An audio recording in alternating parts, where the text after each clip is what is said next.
C'est quoi l'OFCE? L'OFCE, c'est un centre qu'a créé Jean-Marcel Jeannet, qui en fut le premier président, à qui j'ai succédé.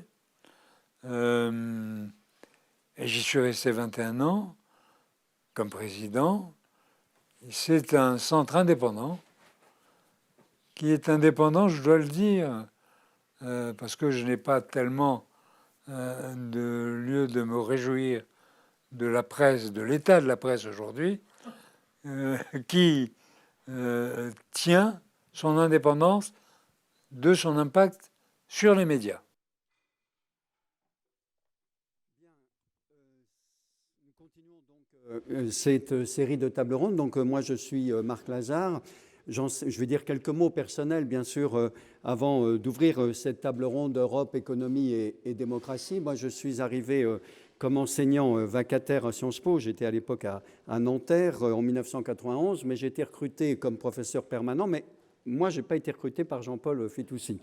J'ai été recruté sur une chaire Histoire et sociologie politique de l'Europe, mais très rapidement, à partir de 1999, j'ai commencé à rencontrer Jean-Paul Fitoussi. On avait une connivence qui était qu'on était passé, lui beaucoup plus que moi, par l'Institut universitaire européen. Or, à Sciences Po, il faut que vous sachiez qu'il y a une connexion Institut universitaire européen. Jacques, Renaud ici par exemple, en tout cas c'est deux-là que je connais bien. Toi aussi Julia, non ? Tu n'es pas passé par l'Institut universitaire, mais beaucoup d'autres. Je pourrais faire une liste assez longue et ça nous a toujours rapprochés parce que ça a été une expérience formidable. Et je dois dire que moi, quand je suis arrivé en 1986 comme Jean Monnet à l'Institut universitaire européen, on ne parlait que de Jean-Paul Fitoussi. Donc c'était un peu un mythe déjà. On a beaucoup travaillé ensemble ensuite quand Richard Descoings m'a nommé directeur de l'école doctorale en 2000, où j'ai été directeur jusqu'en 2007, avant de partir en année sabbatique à la Louis, où Jean-Paul Fitoussi commençait à y travailler et qui m'a fait connaître le recteur de l'époque, Massimo Egidi, que vous avez entendu ce matin. Et c'est comme ça que donc on a véritablement sympathisé avec Jean-Paul, puis avec Massimo évidemment. Et j'ai eu ensuite l'honneur de lui succéder à la présidence du Conseil scientifique de Sciences Po en 2010. C'était une lourde tâche que de succéder à Jean-Paul, qui avait justement, qui me laissait un héritage de responsabilité par rapport à l'institution et de dévouement à l'institution.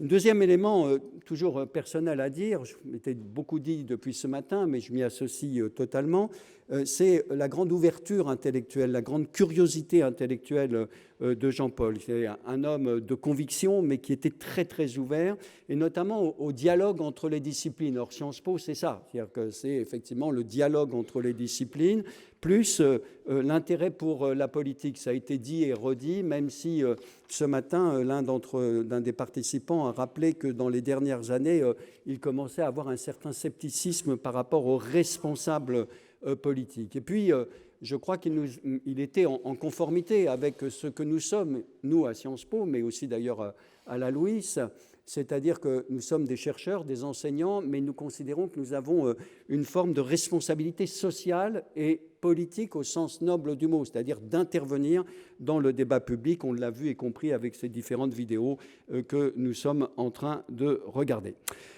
Autre aspect de notre, si j'ose dire, de notre connivence, c'est qu'on avait un objet en commun, on a un objet en commun, je devrais dire une passion commune. Cette passion commune, c'est l'Italie. Pays proche et loin à la fois pour les Français, plus complexe qu'on ne le pense généralement en France, qu'il connaissait et qui le connaissait, qui l'aimait et qui l'aimait. Et vraiment, ça, c'était très important. Francesca le sait, et il y a d'autres journalistes italiens dans cet amphithéâtre, combien il était connu et écouté. J'y reviendrai dans un instant. Et puis, dernier point que je veux dire, c'est un homme qui m'a honoré de son amitié, de sa générosité, de son affection, qui avait un grand sens de la fidélité. Et je sais, à titre intime, ce que je lui dois, et notamment de certains conseils judicieux qu'il m'a donnés à la fois sur le plan professionnel et personnel. Alors, venons-en à cette table ronde Europe, économie et démocratie. Pour Jean-Paul, on le sait, il y avait un lien indissoluble entre construction européenne, et nécessité d'approfondir la démocratie et les politiques économiques dont il critiquait les orientations dominantes. Selon lui, c'était une erreur stratégique, je dirais, on pourrait presque employer un mot plus fort, suicidaire, que de penser élaborer, construire une gouvernance économique uniquement fondée sur des règles économiques. Il fustigeait, et dans quels termes, cette construction européenne dans laquelle l'intégration économique était dissociée de l'intégration politique, et même bien pire, je crois, peut-être que je me trompe, que selon lui, l'intégration économique l'avait emporté sur l'intégration politique, ce qui mettait en danger la démocratie elle-même. Il y avait donc la nécessité de réassocier étroitement intégration économique et intégration politique pour préserver et même approfondir la démocratie, État par État, comme au niveau européen, et de refonder les institutions politiques. Aussi, selon lui, les fameux critères de Maastricht non seulement étaient arbitraires, mais ils empêchaient de s'attaquer aux différences qui existaient en Europe. La priorité, me semble-t-il, pour lui, était d'analyser ces différentiels au sein de l'Europe et de construire une vraie souveraineté européenne en mesure de concilier économie et politique, marché et démocratie, ouverture commerciale et protection sociale, acceptation de la globalisation et lutte contre les inégalités, globalisation à réguler, croissance et respect de l'environnement. L'objectif, c'était bien de contribuer à faire émerger, on va y revenir, une Europe des biens publics, mais je m'arrête là sur cette notion qui va être développée par un certain nombre d'entre vous. Jean-Paul s'est exprimé sur ces sujets avec au moins 3 livres. Le débat interdit, on l'a beaucoup dit ce matin, en 1995, ça a été rappelé à plusieurs reprises, 1995, donc la règle et le choix, on ne l'a pas encore dit, de la souveraineté économique en Europe en 2002, et la politique de l'impuissance en 2005. Et à chaque fois, ces livres ont suscité de vastes discussions, des controverses, des polémiques, d'autant, je le répète, qu'ils s'exprimaient fréquemment dans les médias. Et on va y revenir donc à ces questions en parlant en même temps de l'Europe, mais on ne peut pas séparer, me semble-t-il, la pensée qu'avait Fitoussi de l'Europe, de ce qu'il pensait de la France et de l'Italie. De l'Italie, sa deuxième patrie, ou peut-être sa troisième avec la Tunisie, qui comptait, je crois, très fortement dans son identité personnelle. Il enseignait à la Louis, mais il était, je l'ai dit, très présent dans le débat public et présent auprès des décideurs économiques, financiers et politiques. Jean-Paul insistait sur l'action convergente que Rome et Paris pouvaient entreprendre pour proposer à l'Union européenne des choix économiques alternatifs. C'est la position qu'il n'a cessé de défendre au sein des dialogues franco-italiens pour l'Europe que Sciences Po et la Louis ont créés avec le concours d'Ambrosetti European House. Et Jean-Paul était membre du conseil scientifique. Il n'y a pas eu un conseil scientifique que je préside dans lequel Jean-Paul n'est pas revenu sur cette idée. La France et l'Italie peuvent faire quelque chose pour l'Europe et c'est absolument fondamental. Voilà quelques mots que je voulais vous dire. Vous avez ici la présentation donc, des participants. Julia Cagé, donc assistante professeure en économie au département d'économie de Sciences Po. Renaud Dehousse, comment puis-je te présenter, juriste et politiste, si tu veux bien, qui est donc président de l'Institut universitaire européen, où donc Jean-Paul fut professeur. Jacques Lecacheux, professeur à l'Université de Pau et des Pays de la Dour, et à l'École des Ponts Paris Technique et enseignant ici à Sciences Po. Marcello Messor est professeur d'économie à la Louis. Et je précise que Renaud a connu Jean-Paul à l'Institut universitaire européen. C'est le moment où nous l'avons connu ensemble. Il a travaillé avec lui à Sciences Po. Et Jacques et Marcello ont travaillé avec lui. Jacques à l'Institut universitaire européen et l'OFCE, Marcello à la Louis. On a essayé de modifier un peu l'organisation de cette table ronde par rapport aux précédentes et j'ai demandé aux panélistes, comme on dit en un élégant français, d'avoir 2 moments. Le premier, c'est de dire vraiment rapidement ce que vous retenez, je sais que c'est frustrant, de la pensée et de l'œuvre de Jean-Paul à propos de l'Union européenne. Et je vais d'abord demander à Marcello, qui a en plus une slide, à nous présenter, si tu peux la présenter, la slide, puisque ce sera la première intervention, donc premier moment de la table ronde. On essaiera d'en avoir un deuxième. Prego, sono stato già troppo lungo. Merci Marc. Je suis désolé de commencer mon intervention en rappelant les dernières rencontres et discussions avec Jean-Paul Fitoussi.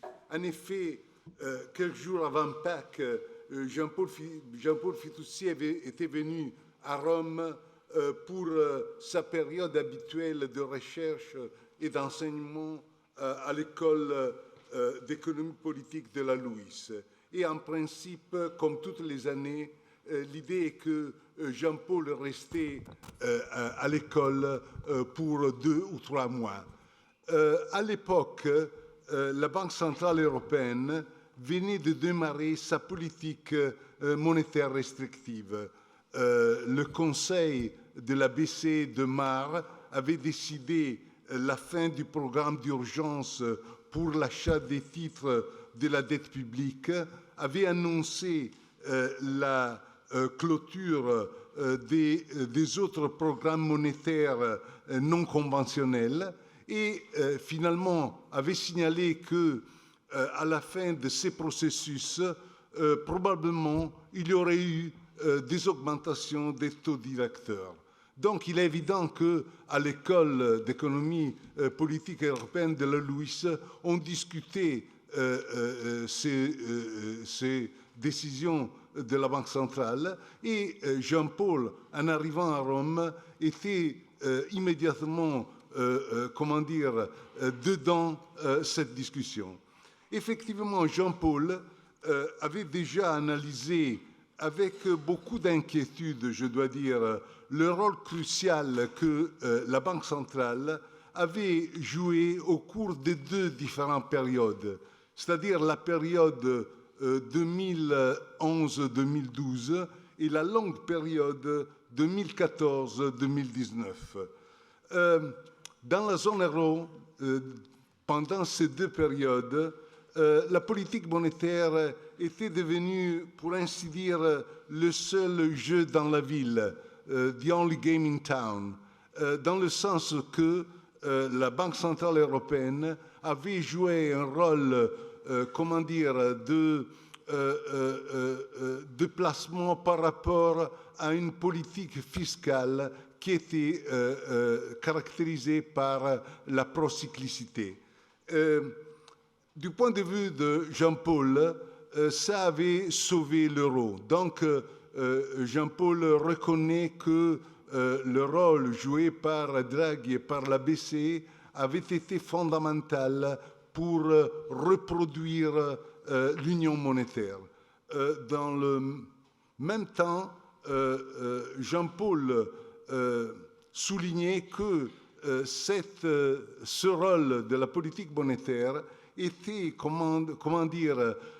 confirmer le fait qu'il y avait un risque de légitimité démocratique d'une banque centrale qui était en train de devenir trop indépendante. Il est suffisant de lire la règle Le Choix pour avoir la confirmation de cette position de Jean-Paul. Je dois vous avouer que je ne partageais pas complètement cette position de Jean-Paul. Quand même, on était d'accord sur le fait qu'une politique monétaire dominante par rapport à la politique économique de la zone euro n'était pas une bonne chose. Et donc, il était nécessaire de chercher une combinaison plus efficace entre politique monétaire et politique fiscale. De ce point de vue, Jean-Paul avait apprécié beaucoup le nouveau policy mix réalisé comme réponse au choc pandémique dans la zone euro, dans le sens que une politique monétaire ultra-expansionniste s'était combinée avec une nouvelle politique fiscale centralisée. Et il est suffisant de rappeler Next Generation EU pour avoir l'idée de cette nouvelle combinaison.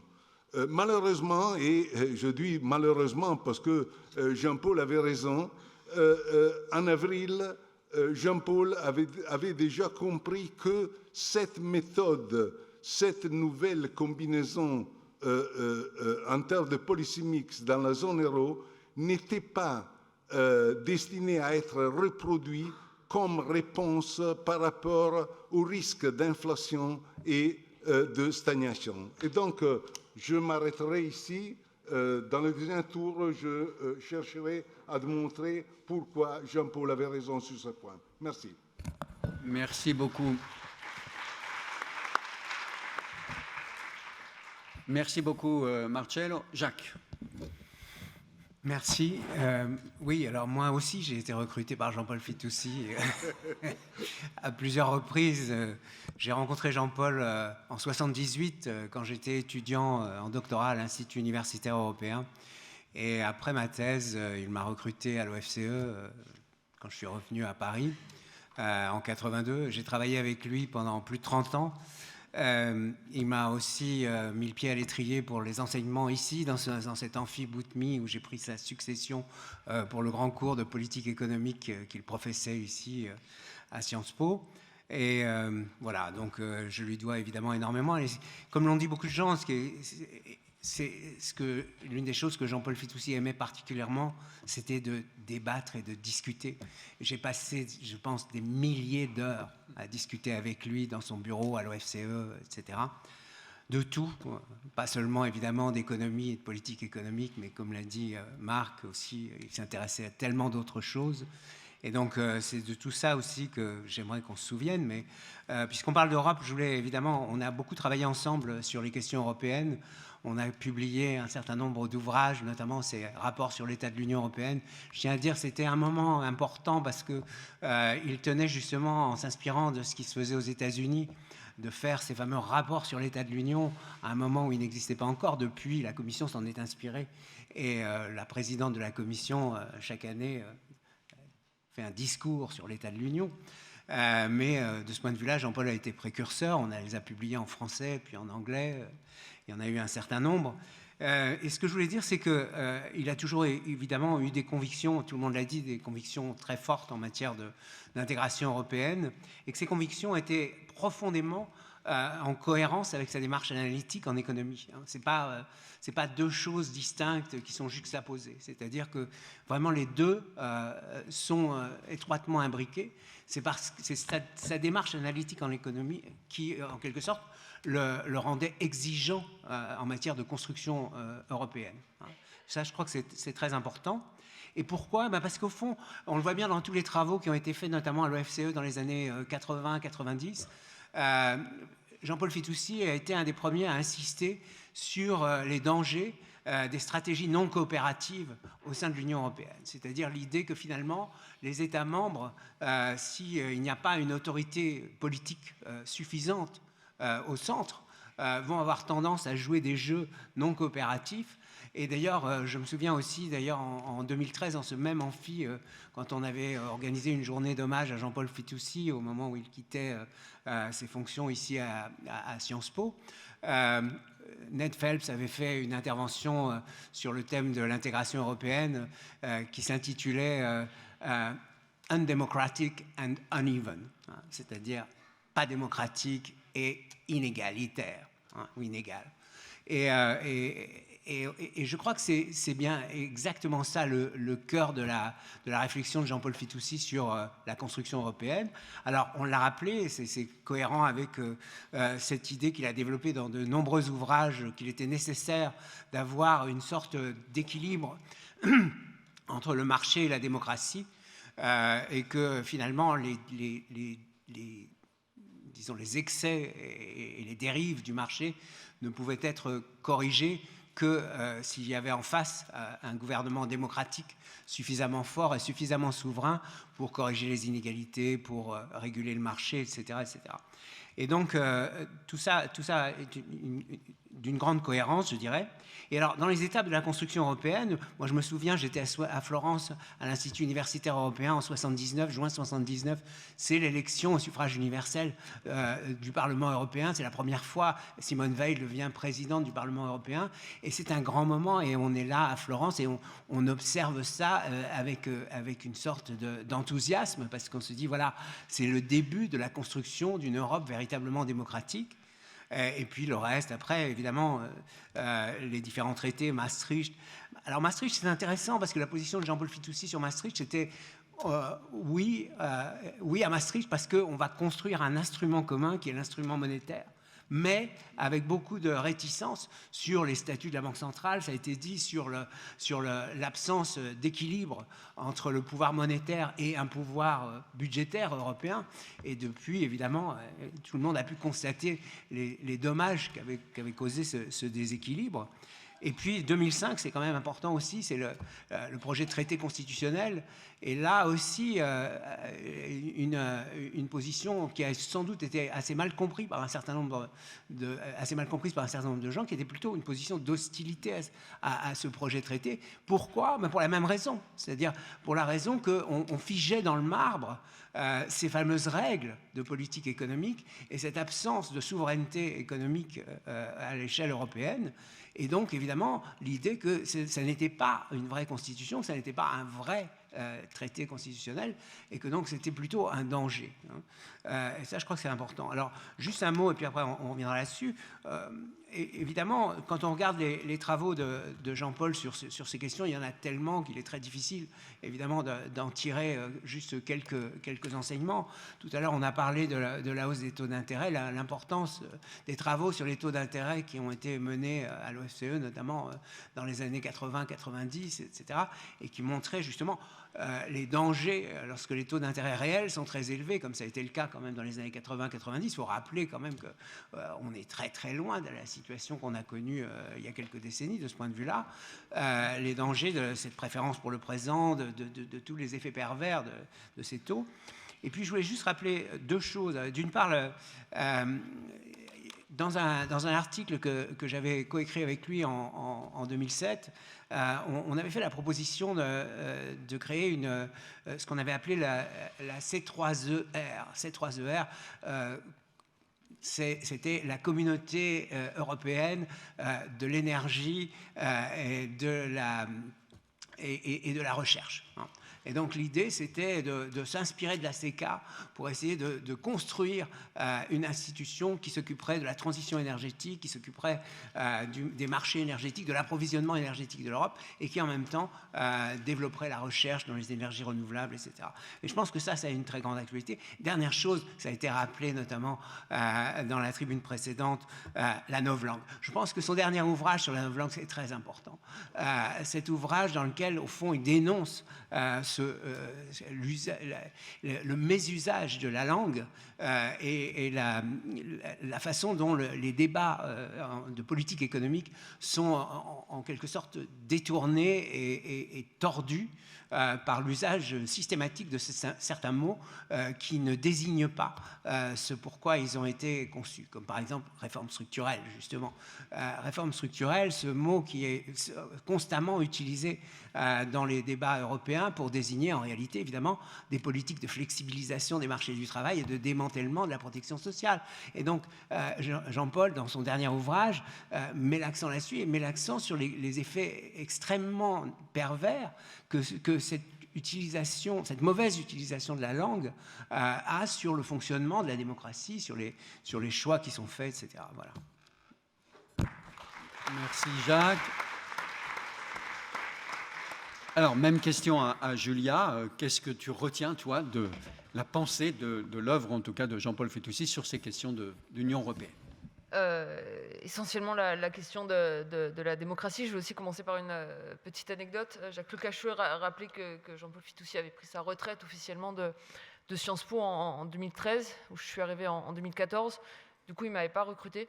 Et il me disait souvent qu'il aurait quand même poussé pour. Donc ça me faisait relativement plaisir. Et non seulement il avait pris sa retraite en 2013, mais je pense qu'entre 2014 et 2022, il n'y a pas eu une semaine sans que je l'ai vu au département. Il était toujours là. Et il venait toujours dire bonjour à tout le monde.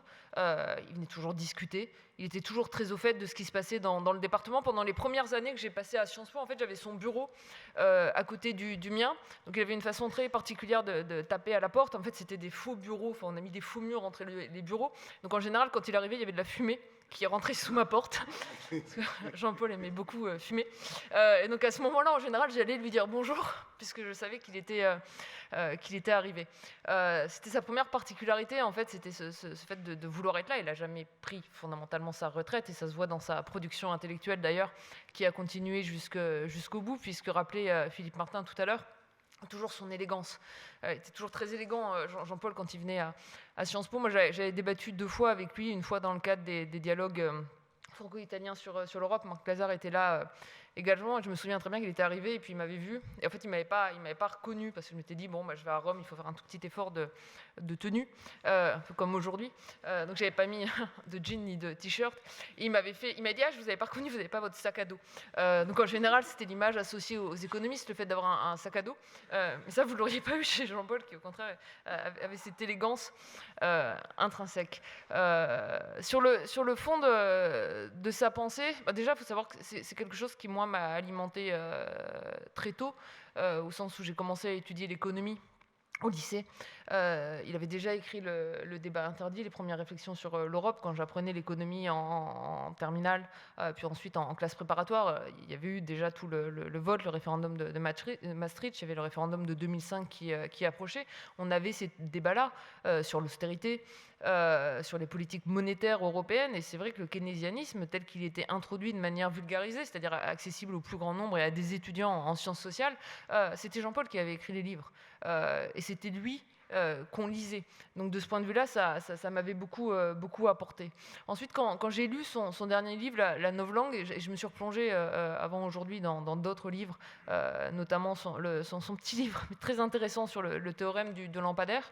Je pense qu'il y avait ce qui dénonçait assez justement dans l'Europe telle qu'elle est construite actuellement, c'est le déficit de débat démocratique. En fait, c'est ça qui est quasiment au cœur de son livre sur la novlangue. Il dit pourquoi on emploie cette novlangue pour vider le débat économique de toute dimension démocratique. Et il dit exactement la même chose dans le théorème du lampadaire.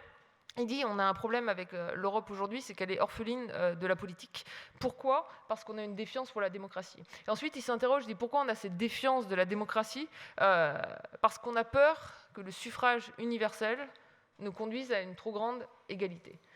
Et je pense que c'est ça une des dimensions essentielles de sa pensée. On en a beaucoup parlé aujourd'hui d'un point de vue plus macroéconomique, si je peux le dire comme ça, du point de vue des politiques monétaires, du point de vue de l'inflation, des taux d'intérêt, de la fonction objective de la Banque Centrale Européenne d'une certaine manière, mais fondamentalement, il ne faisait pas que de la macroéconomie. Jean-Paul, c'était vraiment, c'est important de le dire ici à Sciences Po, il faisait de l'économie politique. Il pensait beaucoup, en fait, les conditions démocratiques de la mise en place de la politique économique.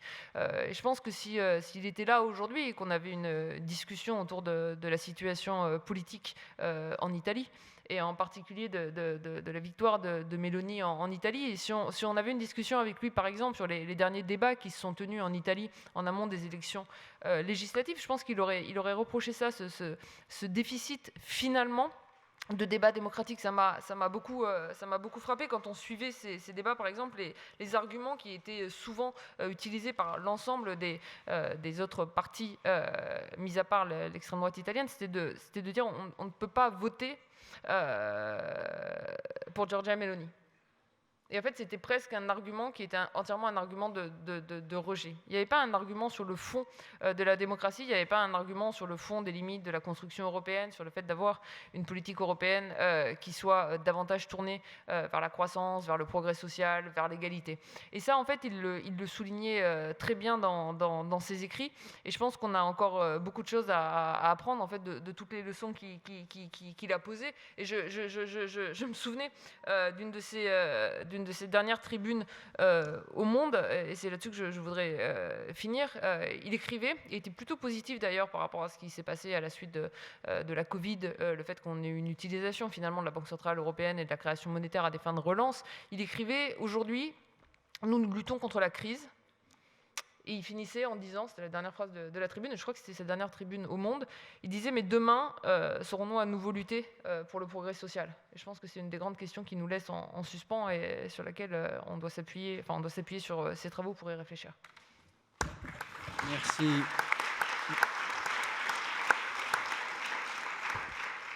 Merci Julien. Renaud Dehousse. Merci Marc. Carte sur table. Je n'ai pas été recruté par Jean-Paul, mais il se fait que par les hasards du destin, nos chemins se sont croisés à un grand nombre de reprises. Il était à Florence lorsque j'y suis arrivé il y a maintenant plus de 40 ans.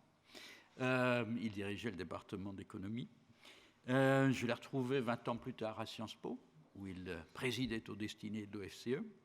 Et nous avons été à beaucoup d'égards ce que j'appellerais des compagnons de route dans une grande tentative de réforme de cette bonne maison qui visait à y développer la place du corps enseignant, ce qui n'est pas tout à fait conforme à l'ADN de la maison, dont on la connaît un petit peu. Je dis cela justement pour situer les rapports multiples et amicaux que nous avons eus et qui nous ont fait aussi nous retrouver très souvent sur un objet d'intérêt commun qui était celui de l'Europe. Alors pour évoquer sa personnalité, je voudrais mettre l'accent sur deux facettes qui ont été abordées à plusieurs reprises au cours des débats de cet après-midi. D'une part, cet aspect particulier de la façon dont il définissait son métier d'universitaire, et qui n'est pas si commun que cela. Vous en connaissez beaucoup des universitaires qui ont tendance à considérer que ce qui compte pour eux, c'est d'abord et avant tout la qualité des revues dans lesquelles sera publiée leur pensée. Je ne dis pas que Jean-Paul était indifférent à cela, je dis qu'il était sensible à d'autres choses aussi, et notamment, ça a été évoqué par plusieurs, au rôle social de l'universitaire qui a une mission dans la société. Et dans cette deuxième catégorie, Jean-Paul appartenait à une catégorie encore plus étroite finalement, qui était celle des entrepreneurs politiques. Ce n'était pas simplement quelqu'un qui s'engageait, mais c'était quelqu'un qui construisait des structures et des projets qui permettaient à d'autres, et on en a entendu beaucoup, de s'illustrer et de s'affirmer. Et ça, je l'ai vu à de nombreuses reprises, de l'extérieur, comme un compagnon de route, mais avec toujours beaucoup d'admiration. À l'Institut universitaire européen, comme vous l'avez peut-être compris au détour de quelques interventions, il y a toujours eu de grands débats sur quelle devait être la place des études européennes dans un institut qui a dans sa raison sociale la référence à l'Europe. Et lorsque moi j'y étais doctorant, il y avait grosso modo deux camps. Il y avait ceux qui disaient qu'il fallait se concentrer sur l'Europe et ceux qui disaient non, au contraire, il faut s'occuper des fondamentaux dans les sciences sociales. Jean-Paul faisait partie d'une petite minorité qui disait, mes chers collègues, il n'y a pas d'opposition entre ces deux choses. Nous devons faire et l'une et l'autre. Et c'est notamment ce qui l'a conduit à mettre sur pied une grande série de séminaires au département d'économie qui a été évoqué tout à l'heure. Et je dois dire que c'est une série de séminaires qui a grandement contribué à la réputation de l'Institut. Alors j'ai entendu pour la première fois la formule Shangri-La for Academics. Je dois dire que je ne la connaissais pas, mais je voudrais rassurer Edmund Phelps, je la réutiliserai à de nombreuses reprises parce que c'est une bonne façon d'expliquer ce que l'on peut faire avec les instruments que nous avons. Et en même temps, comme dirait quelqu'un d'autre, il était aussi, je l'ai dit, farouche partisan, fauteur d'une approche beaucoup plus dynamique, moins académique précisément, de l'action des structures universitaires, dans laquelle il revenait, et il revient aux universitaires de s'engager, de prendre position. Et un de ses rêves, il le raconte très bien dans la préface du premier volume du rapport sur l'état de l'Union, aurait été de faire à Florence quelque chose de semblable, ce qu'il n'a pas pu faire, faute de compagnons de route à l'époque. Et c'est très bien qu'il ait pu lancer cela à l'OFCE. Sur l'OFCE, je voudrais peut-être rappeler un souvenir qui m'est propre, un souvenir qui date de mon arrivée à Sciences Po à la fin des années 90, époque à laquelle déjà Richard Descoings se plaignait un peu du manque d'attention à l'Europe dans cette bonne maison et avait confié à un éminent diplomate universitaire, Jean-Louis Kermon, une mission de réflexion sur ce sujet. Et Jean-Louis Kermon, m'accueillant ici, m'avait dit « Vous allez voir, dans le domaine de la recherche, il n'y a qu'un point d'ancrage solide pour la recherche sur l'Europe à Sciences Po, c'est l'OFCE. » Je suis heureux de savoir que l'OFCE reste fidèle à cette vocation parce que c'est, à mon avis, un des domaines dans lequel il a brillé incontestablement. Mais je conclus peut-être avec un aspect qui me paraît important, qui est la place de l'Europe dans les travaux de Jean-Paul. Je crois que ça a déjà aussi été évoqué. Il faisait entendre une voix singulière qui était une voix critique, à une époque où il n'y en avait pas beaucoup. Où, oui, il y avait une espèce de pensée dominante, on va parler de pensée unique, sur les grands thèmes qui étaient ceux de l'union économique et monétaire. Jean-Paul était un des premiers à dire qu'il fallait être attentif non seulement à ce que l'Europe faisait, mais aussi à ce qu'elle ne faisait pas. Et qu'il fallait comprendre que même là où elle n'agissait pas, elle pouvait avoir une influence extrêmement redoutable sur ce que faisaient d'autres. Et c'est bien sûr un des points centraux de toute sa réflexion sur l'emploi dans le débat interdit. Mais ce qui marque, pour le non-économiste que je suis, c'est la grande ouverture dans les travaux de Jean-Paul sur les apports d'autres disciplines que l'économie à son analyse économique. Peut-être parce qu'il faisait de l'économie politique, mais incontestablement, c'est un domaine dans lequel il était toujours, de manière délibérée ou pas, je ne sais pas, on n'en a jamais parlé au fond, mais toujours occupé à tracer des pistes qui étaient autant de ponts vers les contributions d'autres disciplines. Si vous relisez, par exemple, la merveilleuse introduction de la règle et le choix qui est vraiment le produit d'une plume remarquable, vous verrez qu'il y formule avec une précision chirurgicale une analyse que les politistes n'auraient aucun problème à faire leur de ce qu'eux appellent l'intégration négative et des effets pervers d'une construction qui est basée presque exclusivement sur l'intégration négative. Ce qu'il dit là trouve un écho dans les travaux majeurs des politistes allemands que sont Fritz Scharpf ou Wolfgang Streeck. Parallélisme qui n'est jamais vraiment, construit, expliqué, mais qui, au fond, le place dans la grande tradition de l'École libre des sciences politiques et même de la Fondation nationale des sciences politiques, pour laquelle l'économie est aussi, pas seulement, mais aussi une des sciences du politique. Et je pense que c'est là le paradoxe de la personnalité intellectuelle de Jean-Paul, qui à la fois secouait beaucoup le cocotier, mais ne quittait jamais les fondamentaux en ce qui concerne son rôle d'analyste et d'enseignant. Et c'est, à mon avis, une des choses qui restera de son œuvre. Merci.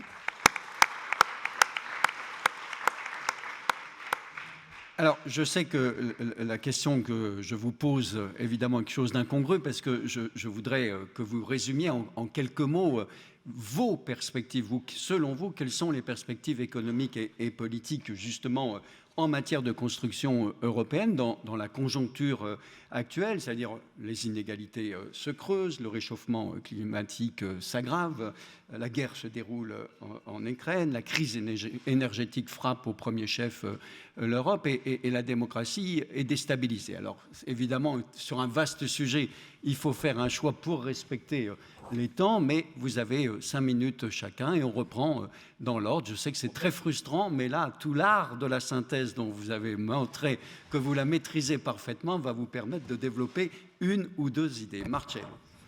Merci bien. Je cherche à répondre à tes questions en cherchant à montrer pourquoi l'intuition que Jean-Paul avait eue en avril, c'est-à-dire qu'il y avait le risque que la politique monétaire était une fois encore seule à chercher à poser sous contrôle la stagflation, était une intuition correcte. Et pour le faire et pour épargner le temps, je crois qu'il vaut la peine de vous montrer une figure très simple que je viens de publier dans un papier avec Marco Butti. Non, la figure est très simple, effectivement. Il est suffisant de se concentrer sur la part la plus basse de la figure et laissez-moi spécifier quelles sont les hypothèses qui sont cachées dans cette figure. L'hypothèse fondamentale est que l'inflation courante, une inflation due aux contraintes du côté de l'offre à cause de la persistance des goulots d'étranglement de la pandémie et à cause de l'invasion russe en Ukraine, implique que le processus d'inflation dans la zone euro est surtout dû à des contraintes du côté de l'offre plutôt qu'à un excès de demande. Donc, cette hypothèse spécifiée, laissez-moi me concentrer sur le point E. Le point E est plus ou moins l'équilibre temporaire de la zone euro, disons à la moitié de l'année 2021. Comme vous voyez, le point A. Le point A est le point d'équilibre temporaire à la moitié de l'année 2021.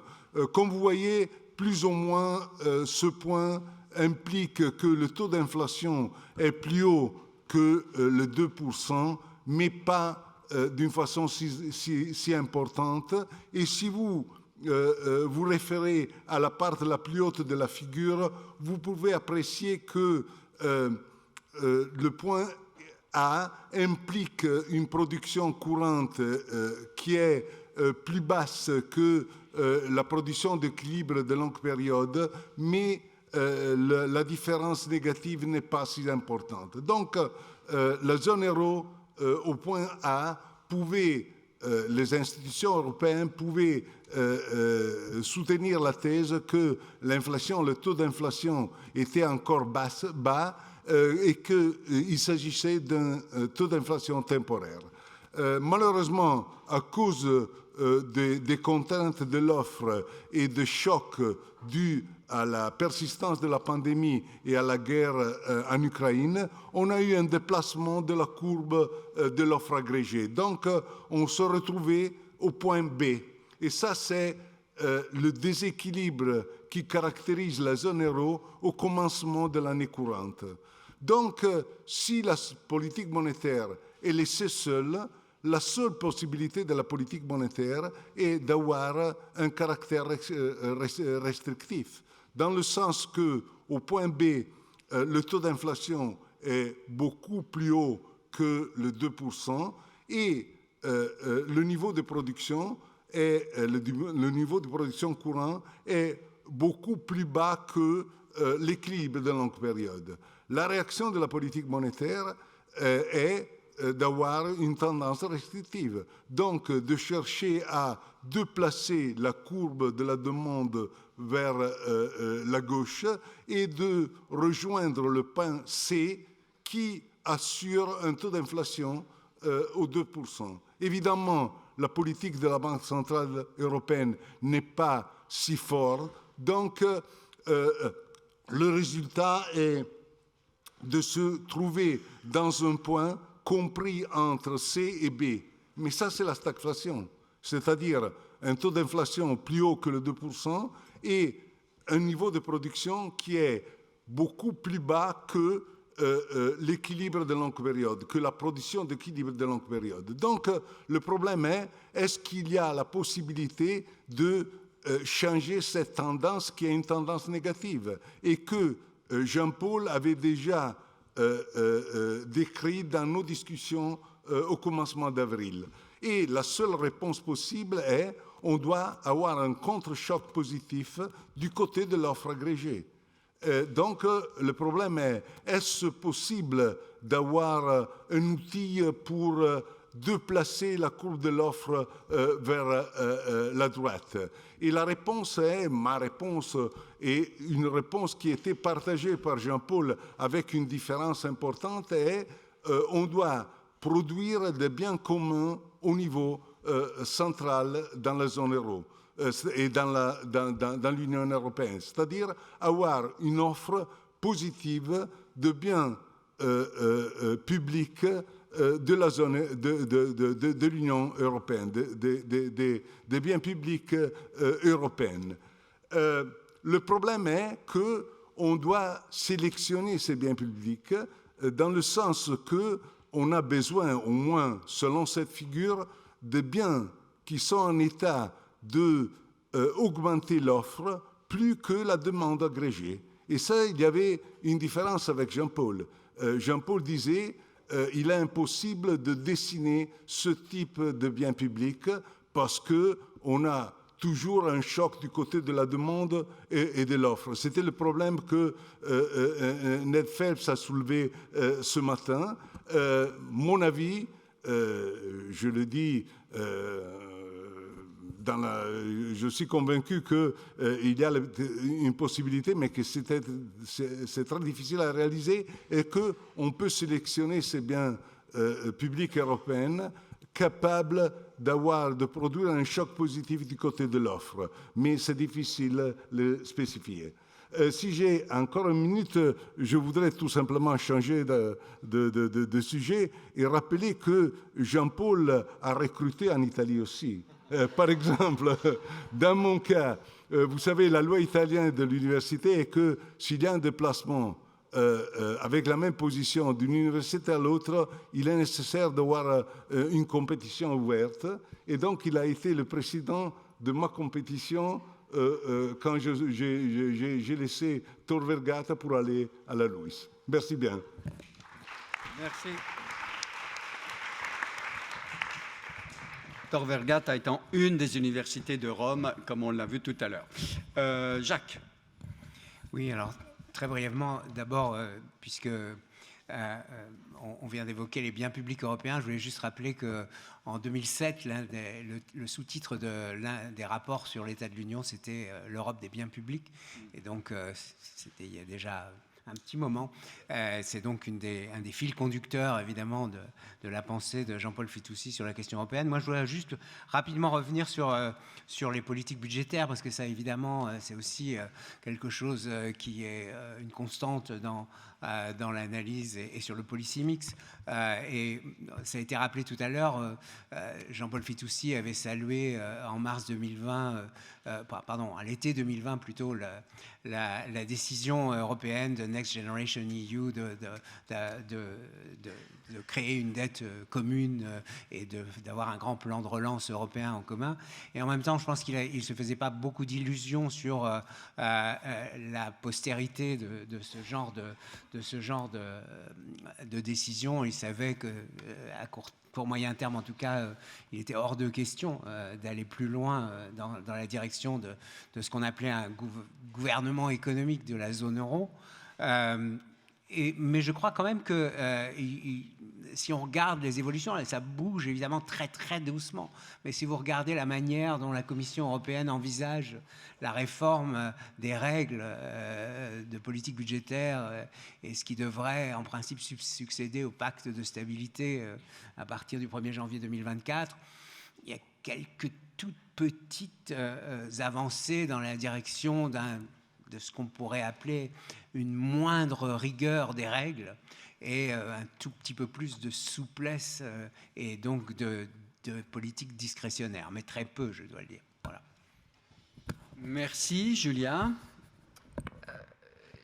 Je pense que ce qui est essentiel par rapport à ce qu'on disait tout à l'heure également, c'est de réintroduire davantage de politique dans l'Union européenne.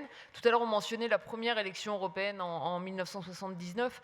Ce qui est frappant, c'est si on regarde les taux de participation aux élections européennes en France depuis 1979, ça n'a pas commencé très haut et ça n'a cessé de diminuer, à l'exception de 1979, si je ne me trompe pas, ça a toujours été inférieur à 50%, plutôt autour de 40%, et ça a un tout petit rebond en 2019, donc on pouvait se dire en 2019, tiens, un peu d'optimisme. En même temps, si on prend une perspective justement européenne, ça a rebondi en France, ça a rebondi en Allemagne, ça a baissé en Italie comme au Portugal. Donc on ne voit pas en fait finalement cet attachement des citoyens à l'Union européenne. Pourquoi ? Parce que fondamentalement l'Union européenne manque de politique et je pense que Jean-Paul serait d'accord pour pousser l'idée d'une démocratisation de l'Union européenne, c'est-à-dire d'avoir des structures en fait qui sont davantage l'émanation de parlements nationaux. Ça a été poussé dans le débat public l'idée par exemple d'avoir une nouvelle assemblée de l'Union européenne qui soit une émanation des différents parlements. Sans doute, on devrait revenir à un noyau dur de l'Union européenne pour commencer, c'est-à-dire autour de la France, de l'Allemagne, de l'Italie, de l'Espagne. Cette discussion, je pense qu'aujourd'hui, elle est intéressante à avoir dans le débat public, notamment autour de tous les débats sur la nouvelle politique économique états-unienne. On dit « America First ». Et l'Europe ne peut pas faire la même chose. L'Europe ne peut pas faire la même chose d'une certaine manière en termes de protectionnisme parce qu'elle est tenue par les règles de l'unanimité. Et je pense que d'avoir cette double réflexion finalement de renforcer politiquement l'Europe, de lui redonner des pouvoirs, y compris en termes de politique économique et d'une certaine forme de protectionnisme, comme on peut le voir aujourd'hui aux États-Unis, c'est sans doute des réflexions et des débats qu'on pourrait avoir avec Jean-Paul aujourd'hui. Puis je voudrais finir sur une toute petite anecdote. C'est la première fois que j'avais rencontré Joe Stiglitz, je ne sais pas si tu t'en souviens, c'était à Manchester. Et c'était une réunion d'étudiants, etc. Et tu faisais une présentation, et puis après il y avait des questions, et je me souviens très bien, j'étais un peu énervé entre guillemets, parce que c'était le moment où il y avait toute la commission autour de Nicolas Sarkozy, ce qui va donner lieu au rapport Sen-Fitoussi. Stiglitz a avoir demandé, mais quand même... quand on est libéral au sens états-unien du terme, de gauche, démocrate au sens français, pourquoi avoir accepté de travailler pour Nicolas Sarkozy ? Et ta réponse avait été « c'est Jean-Paul qui m'a demandé ». Ce qui montrait d'ailleurs l'énergie relativement assez communicative de Jean-Paul. Donc ensuite, j'avais poussé la même question auprès de Jean-Paul Fitoussi, dont on ne pourrait pas lui reprocher d'avoir été sarkozyste, loin de là. Et d'une certaine manière, il m'avait dit « mais si c'était pour faire avancer le débat sur le bonheur, ça valait le coup ». Et je pense que de ce point de vue-là, il nous a fait faire également beaucoup de progrès en économie. Merci Julia.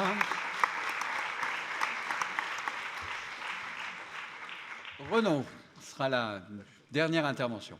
Bon, bien. On ne peut pas dire que tu aies dressé un tableau très joyeux de la situation actuelle. Je n'y suis pour rien. Oui. La guerre, la stagflation, la croissance des inégalités, et j'en passe. Peu de raisons d'être optimiste face à tout ça. Et pourtant... c'est bien que tu corriges le tir, si je comprends bien. Et pourtant, il y a peut-être... si on veut bien revenir sur l'histoire récente de l'Europe, il y a peut-être des raisons de ne pas être trop pessimiste. Pourquoi ? Parce que c'est dans ces moments-là que l'Europe avance, paradoxalement. Si on regarde l'histoire des 30 dernières années, on voit qu'on a construit l'union monétaire avec une banque centrale qui non seulement n'était pas assise sur une légitimité démocratique, mais ça, ce n'est pas vraiment la norme pour les banques centrales en général, mais surtout une banque centrale à laquelle on avait nié un certain nombre de pouvoirs fondamentaux, celui du prêteur en dernier ressort, le rôle de surveillance des marchés bancaires. Tout ça lui avait été explicitement refusé au moment du traité de Maastricht. Or, qu'est-ce qui s'est passé à partir des crises successives de 2008-2010, sous l'emprise de la nécessité, les États européens vont accepter ce qu'ils avaient refusé 10-15 ans auparavant. Idem, si vous regardez en accéléré la réponse à la crise du Covid. Le premier réflexe des États européens, qu'est-ce que c'est? C'est garder pour soi un maximum de matériel protecteur, dont on ne sait pas très bien à quoi il va servir, mais on sait qu'on risque d'en avoir besoin. Et ça a quand même débouché très vite, cette fois-ci, sur des éléments novateurs, comme la politique d'achat et de distribution des vaccins, et plus étonnant encore, Next Generation EU, financé par un emprunt commun, ou plutôt un emprunt européen. Ça montre quelque chose de fondamental sur l'Union européenne et sur l'intégration européenne. C'est que, et là je rejoins Jean-Paul qui n'aimait rien tant que fustiger l'européisme béat. Il avait raison sur ce point-là. L'Europe, ce n'est pas un mariage d'amour, c'est un mariage de raison dans le meilleur des cas. Et c'est d'ailleurs pour ça que les règles y comptent autant, parce que dans les mariages de raison, le contrat de mariage fait l'objet d'une attention tout à fait particulière, parce que quand même, on veut être sûr de ne pas perdre les bijoux de famille. Donc, il faut aller loin dans le détail. Mais si c'est vrai, alors l'Europe a encore de beaux jours devant elle, parce qu'effectivement, vu l'ampleur des défis auxquels elle est confrontée, elle va être obligée de s'adapter pour une raison sur laquelle Jean-Paul Fitoussi avait très bien mis le doigt il y a très longtemps, à savoir cette idée que la souveraineté nationale de nos jours est dans une large mesure un leurre. Des gouvernements nationaux souverains ne contrôlent plus de façon effective leur territoire. Et c'est pour ça que un peu partout, dans des domaines très différents, on voit monter une demande pour plus d'Europe. Dernier exemple en date, Mme Meloni, souverainiste en diable, demande en matière d'intégration plus d'Europe. Alors bien sûr, en matière d'immigration, pardon. C'est évidemment un plus d'Europe qui n'a sans doute pas le même sens que celui des organisations non gouvernementales qui vont repêcher les migrants au milieu de la Méditerranée, mais il n'empêche, il y a une reconnaissance réelle de l'inévitable pertinence du niveau européen pour répondre à tous ces défis. Alors la vraie difficulté, ça va être bien sûr que, même si tout le monde s'entend pour dire qu'il faut plus d'Europe, tout le monde n'attend pas la même chose de l'Europe. Et là, la question, ça va être comment choisir. Et c'est là que le problème de la démocratie en Europe va se poser, cette fois-ci non plus sur un plan uniquement théorique, mais de manière très concrète. Est-ce qu'on peut accepter d'avoir une majorité d'États qui imposent leur volonté à la minorité, et pas simplement pour faire ce qu'ils veulent chez eux, mais pour que l'Europe, dans son ensemble, adopte une politique commune. Ça reste à mettre en place, comme reste à mettre en place une vision véritablement géopolitique de ce que la souveraineté européenne devrait être. On voit bien la nécessité de ce genre d'outils. Reste à définir où sont les amis. Les ennemis, on les voit bien. Les amis, c'est un petit peu plus compliqué. Donc, l'Europe, oui, mais comment? Il reste encore pas mal de travail à faire pour définir les éléments de réponse à cette question. Merci. On va s'arrêter là. Il y aurait évidemment beaucoup de choses à dire. La description que je faisais était celle du contexte, pas celle pas celle de la politique européenne dont tu as rappelé effectivement les progrès réalisés. On va avoir un quart d'heure de pause, m'a indiqué Xavier, avant de participer à notre session 7, croissance, inflation et bien-être, qui sera animée par Thierry Mayer, le directeur du département d'économie de Sciences Po.